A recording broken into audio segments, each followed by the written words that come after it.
Hey guys, today I'll tell you how to comment stickers on TikTok. So, first things first, what you have to do is that go to your Gmail and create your new Google account. I guess everyone knows how to create your Google account, so I'll just go through the steps and create my Google account and then come back to you guys. Creating your new Gmail account and stuff. What you have to do is that you have to go on this link that I'll be giving it down in the description. I'll click on download. It's showing that it's harmful, but it's not harmful. Just download it. Download anyway. I guess it's downloaded. Let me see.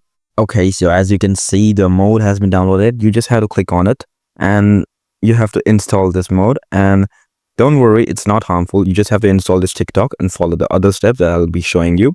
Just install it. It's installing. Let it install. Okay, so as you can see that I have downloaded this mode APK over here. What you have to do is you have to click on it.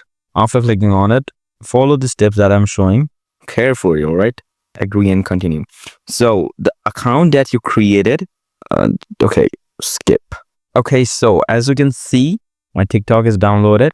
And if I go to comment section over here, you can see the photos icon is over here. You have to create your own new email. So after doing that, you can just use it. So you can click on use phone or email. You go to email option and you can just enter the email and you can actually you can comment stickers over here on your TikTok account. So yeah, this is how you can actually comment stickers on your TikTok account. So yeah, that was the video and thanks for watching.